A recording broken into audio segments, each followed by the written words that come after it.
Saludos y bienvenidos a esta edición de Euronews Hoy. La guerra en Ucrania sigue marcando inevitablemente la agenda. Tanques y artillería del ejército ruso han lanzado el que parece el asalto final a la acería de Azovstal, el último reducto de resistencia en Mariupol. Los combates también son intensos en la región del Donbass, mientras el presidente estadounidense Joe Biden echa el resto, agilizando por vía legal el suministro de armas al ejército ucraniano. Lo veremos en nuestro informativo. En el Reino Unido, la población está preocupada. Por primera vez desde 1963, la reina Isabel II, que tiene 96 años, no ha podido inaugurar el año parlamentario por problemas de salud. Su hijo, el príncipe Carlos, ha tomado el relevo. También iremos a Ecuador, escenario de una nueva masacre en una cárcel con decenas de muertos, a Bolivia, a México y a Filipinas, donde ha sido elegido presidente el hijo del difunto dictador Ferdinand Marcos. Y de vuelta a Europa, asistiremos a la preparación del Festival de Eurovisión, que este año tendrá un inevitable componente político. Comenzamos con los titulares. Rusia no detiene su ofensiva en el este de Ucrania y el presidente Vladimir Putin asegura que seguirá sus planes hasta el final. Biden agiliza el envío de armas a Ucrania. Firma una ley para cortar el proceso administrativo y facilitar préstamos automáticos. Emmanuel Macron habla en Estrasburgo de un acuerdo de paz entre Ucrania y Rusia sin humillaciones para nadie, cuando llegue el momento y ambos bandos estén dispuestos a ello. Aplastante victoria de Bongbong Marcos en las elecciones de Filipinas. El hijo del dictador Ferdinand Marcos es elegido como presidente del país. Un motín en una cárcel de Ecuador deja más de 40 reclusos muertos. Es la peor matanza en lo que va de año en el país latinoamericano. Las fuerzas rusas realizan operaciones de asalto en Azovstal con el apoyo de tanques y artillería. Así lo han informado las autoridades ucranianas, que dicen haber estado esperando este nuevo ataque tras la evacuación de cientos de civiles de la acería en los últimos días.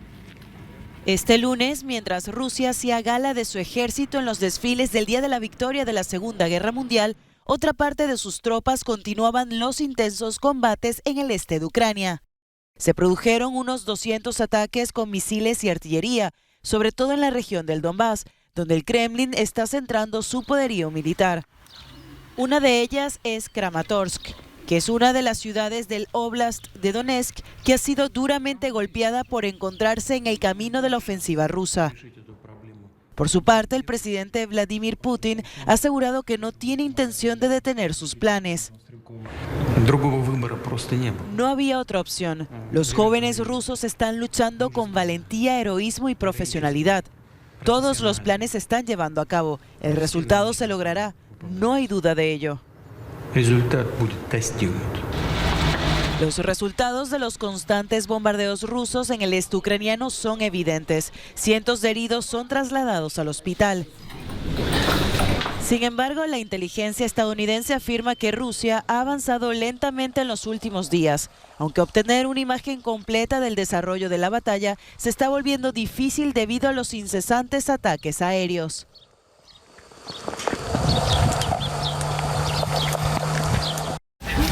Odessa pasó la noche bajo toque de queda. Durante el día se registraron repetidos ataques con misiles.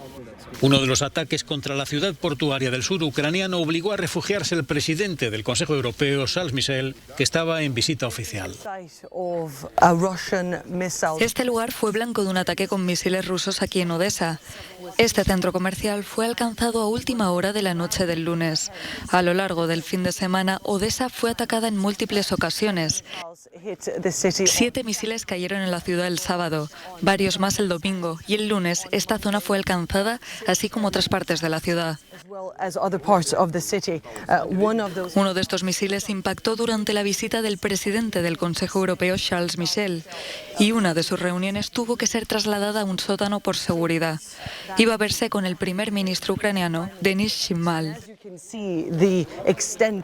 Como puede verse, la magnitud de los daños es bastante impresionante. Toda la estructura se incendió poco después de la explosión. Los equipos de emergencia tuvieron que trabajar durante varias horas para apagar el fuego. La policía y otras autoridades siguen aquí tratando de reunir materiales y pruebas sobre lo sucedido. Las autoridades de Odesa estaban en alerta máxima con motivo de las celebraciones del Día de la Victoria en Rusia el lunes. Se decretó un toque de queda en esta ciudad para tratar de minimizar las víctimas civiles. Como puede verse, las infraestructuras civiles siguen siendo un objetivo importante en esta ciudad. Y las autoridades dicen que se preparan para más posibles ataques aquí en el sur de Ucrania. Annalise Borges en Odessa for Euronews. Biden agiliza el envío de armas a Ucrania. El presidente de los Estados Unidos, Joe Biden, ha firmado un proyecto de ley que agilizará el hasta ahora largo proceso de suministro a Ucrania del equipamiento militar para el combate contra Rusia. Voy a firmar un proyecto de ley que proporciona otra herramienta importante en nuestros esfuerzos por apoyar al gobierno de Ucrania y al pueblo ucraniano en su lucha por defender su país y su democracia contra la brutal guerra de Putin. La firma de Biden facilitará que Estados Unidos preste o alquile armas como los misiles Javelin a Ucrania. En adelante, Ucrania puede hacer una solicitud y Estados Unidos obtendrá garantías de que le reembolsará los activos en una fecha posterior. La legislación evoca la ley de préstamo y arriendo, mediante la cual Estados Unidos apoyó a sus aliados, incluida la Unión Soviética, durante la Segunda Guerra Mundial. La semana pasada, la administración Biden anunció un nuevo paquete de armas para Ucrania por valor de $150 millones. Lo que es ya la novena entrega a Kiev eleva el compromiso de ayuda militar de Estados Unidos a $3.800 millones desde que Moscú invadió Ucrania el 24 de febrero. Emmanuel Macron advierte del riesgo de humillar a Rusia en caso de que se alcance un acuerdo de paz. El presidente de Francia, presente este lunes en Estrasburgo, recordaba cómo una vez finalice la guerra, Moscú y Kiev tendrán que sentarse a negociar. Será entonces el momento de no equivocarse, ni en las formas ni en el fondo. Tendremos una paz que construir mañana, no lo olvidemos nunca, decía Macron. Y ya lo he mencionado antes, tendremos que hacerlo con Ucrania y Rusia alrededor de la mesa. El final de la discusión y de la negociación lo pondrán Ucrania y Rusia, pero no se hará en la negación, ni en la exclusión del otro, ni siquiera en la humillación. Macron aprovechó también su declaración para mostrar su visión de una comunidad más amplia de democracias europeas, hasta el punto que dentro de esa nueva unión política, naciones no pertenecientes a la Unión, como Ucrania o incluso el Reino Unido, podrían formar parte de la misma. Las propuestas del presidente francés coinciden con la celebración del Día de Europa. En marcado contraste con la jornada en Estrasburgo, en Moscú se celebraba por su parte el llamado Día de la Victoria, con el presidente Vladimir Putin presenciando los desfiles militares en la capital. Creo que el día de hoy dice mucho y habla por sí solo, decía la presidenta de la Comisión Europea, Ursula von der Leyen. Por un lado, vemos a un autócrata, Vladimir Putin, haciendo en Moscú desfiles militares, que es lo único que puede ofrecer a su pueblo. Y por otro lado, aquí en el Parlamento Europeo, presenciamos una celebración de la democracia.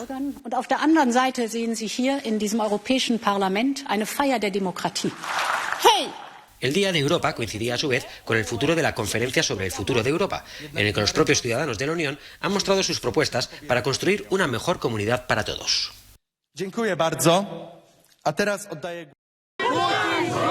Este es el momento en el que manifestantes lanzan pintura roja al embajador ruso en Polonia entre gritos de fascista y asesino.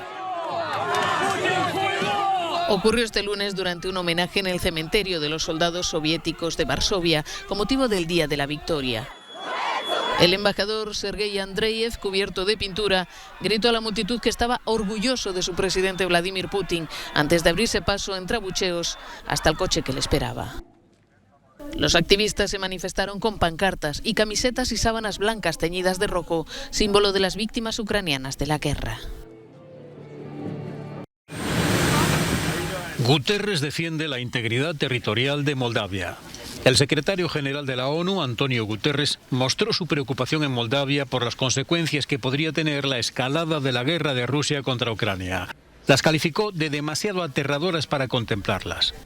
La visita del jefe de la ONU a Moldavia se produce tras una serie de pequeños atentados que han sacudido la región separatista prorrusa de Transnistria. Moldavia está en primera línea de la preservación, la paz y la estabilidad en el mundo. Con la guerra tan cerca y con las divisiones que hay ahora, mi esperanza es que haya un claro sentido de la responsabilidad de todos los actores.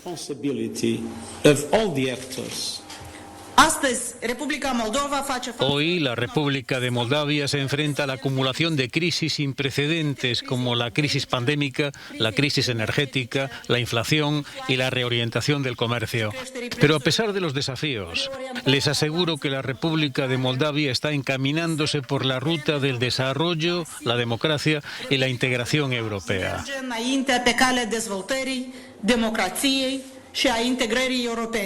Uno de los principales retos proviene del territorio moldavo de Transnistria, franja bajo el control de las autoridades separatistas desde la guerra de 1992. Rusia tiene unos 1.500 soldados desplegados en la región escindida, destacados formalmente como fuerzas de paz. Moldavia, junto con Bulgaria, los países más pobres de Europa, ha acogido proporcionalmente el mayor número de refugiados ucranianos en relación con su población, que no llega a los 3 millones de habitantes, algo que ha tenido un efecto devastador en su economía.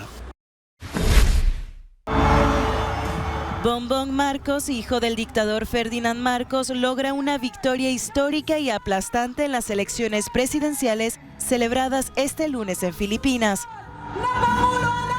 Marcos, de 64 años, ha sumado más de 30,5 millones de votos y dobla en papeletas a su más próxima perseguidora, Leni Robredo, con 14,5 millones de votos. La única candidata mujer y quien en 2016 venció a Bombón Marcos en su lucha por la vicepresidencia, pidió a sus seguidores no sucumbir ante la derrota.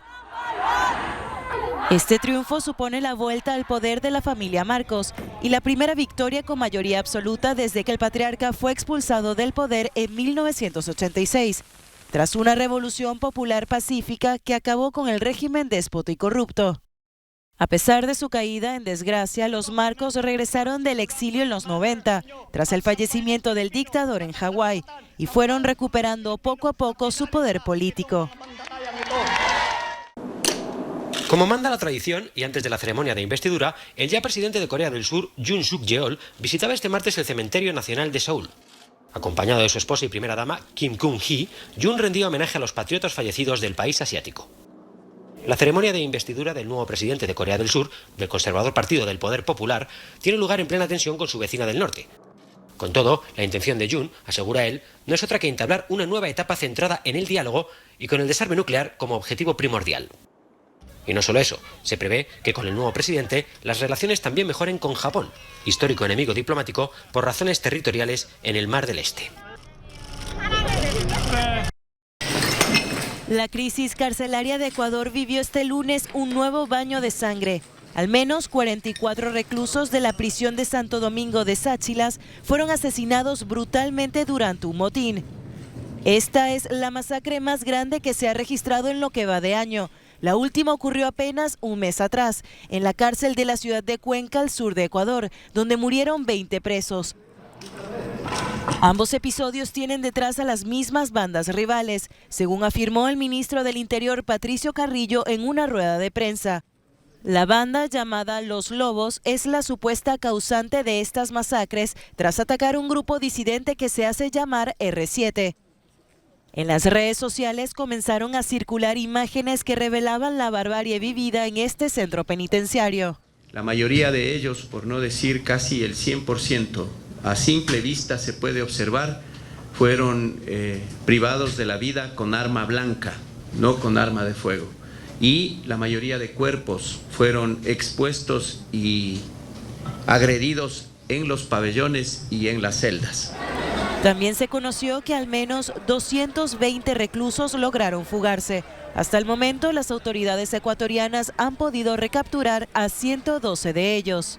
Entre tanto, el presidente Guillermo Lasso, que se encuentra de visita oficial en Israel, aseguró que su política contra la violencia carcelaria y su lucha contra las mafias no se detendrán, y ordenó el traslado de los presuntos responsables de la matanza a prisiones de máxima seguridad. Asimismo, los familiares de los reclusos se concentraron en las afueras de la prisión para obtener alguna noticia de sus seres queridos. Denuncian que los enfrentamientos entre bandas son recurrentes y que el gobierno se queda de brazos cruzados. ¿Por qué el gobierno no hace nada? Está con las manos cruzadas, está negociando. ¿Negociando qué? Más dinero para él y los pobres que se mueran de hambre. Son delincuentes porque salen a la calle y no tienen trabajo. Nadie les da. Nosotros estamos muriéndonos de hambre. Todo está caro. ¿Qué hace el gobierno? Paseándose. ¿Y qué hacemos nosotros acá? Agarrados de manos. Estas bandas criminales también son presuntamente las causantes de la creciente violencia que se vive en la costa de Ecuador por el control del narcotráfico y la exportación principalmente de cocaína hacia Estados Unidos y Europa. En respuesta a esta espiral de violencia, el gobierno de Lasso decretó el estado de excepción en 3 provincias y anunció la contratación de 1.400 nuevos agentes penitenciarios. Usted también tiene que ser padre, tiene que tener hijos como uno piensa. Al menos 4 fallecidos en una estampida en una universidad de Bolivia. Este lunes, durante una asamblea estudiantil, un grupo de personas lanzaron granadas de gas lacrimógeno en el pabellón de la Universidad Tomás Frías de Potosí, en el suroeste del país. Este suceso provocó la estampida que, por el momento, ha dejado 4 muertos y alrededor de 60 heridos, según el ministro del Interior del país, Eduardo del Castillo. Sujetos lanzan gases lacrimógenos y agentes químicos al interior del lugar donde está procediendo a la realización de este congreso.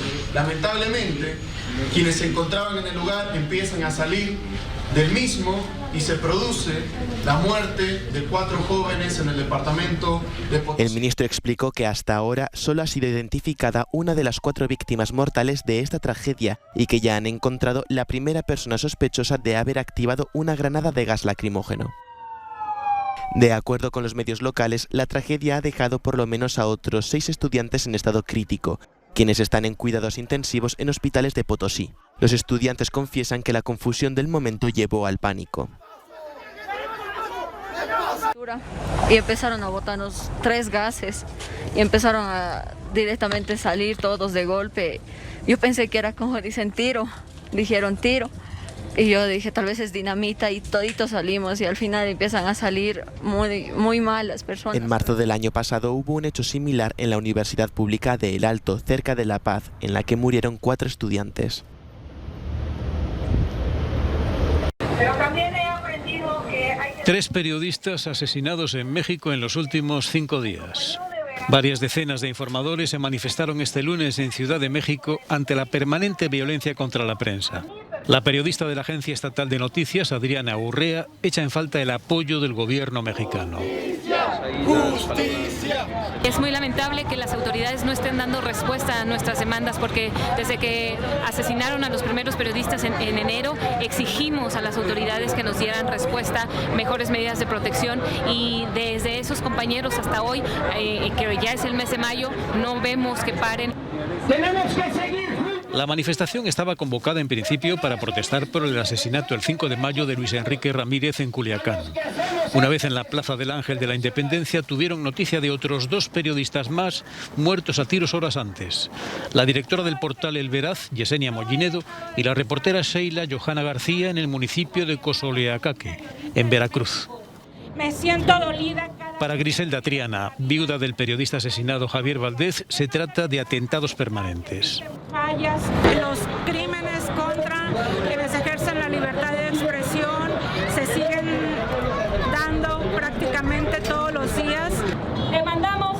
En lo que va de año ha sido asesinado una media de un periodista cada 15 días. Los informadores concentrados señalaron que los ataques verbales casi diarios del presidente Andrés Manuel López Obrador generan aún mayor vulnerabilidad para la prensa. Según la organización Artículo 19, desde que el presidente López Obrador llegó al poder en diciembre de 2018 se han contabilizado 35 asesinatos de periodistas, 11 de ellos en lo que va de año. Crímenes queden impunes. Justicia para todos y cada uno de nuestros compañeros. Eurovisión ya está ready para romper caderas y romper corazones, como dice la canción de Chanel, la representante española de este año. Este domingo se celebró la ceremonia de apertura en Turín. y todas las casas de apuestas dan la victoria a Ucrania. El grupo Kalus Orquesta, con su canción Estefanía, ya tiene 5 millones de visualizaciones de su vídeo en YouTube. Desde que nos dieron una autorización especial para venir temporalmente aquí, sentimos que es una responsabilidad ser útiles a nuestro país como podamos, representar a nuestro país de la mejor manera en este ámbito internacional. Por eso estamos aquí y daremos lo mejor de nosotros.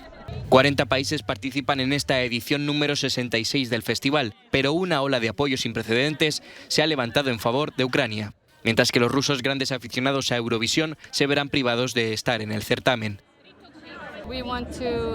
Queremos pediros que no perdáis el interés en Ucrania, conscientes de que la guerra todavía está en marcha. Somos grandes partidarios de Ucrania y los estamos apoyando completamente en todos los sentidos.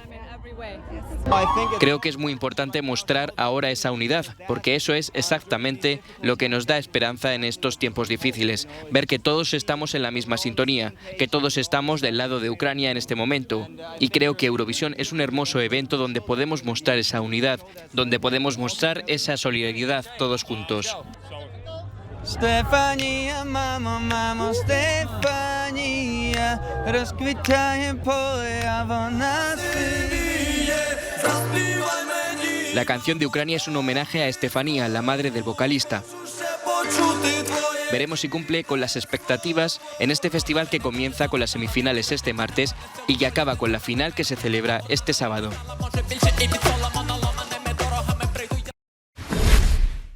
Gracias por estar con nosotros un día más. Ha sido un placer. Les recordamos que pueden seguirnos en televisión, en las redes sociales y en nuestra página web. Terminamos con nuestro No Comen del Día, un ritual centenario en El Cairo, Egipto, para alejar a los malos espíritus. Hasta mañana.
Baba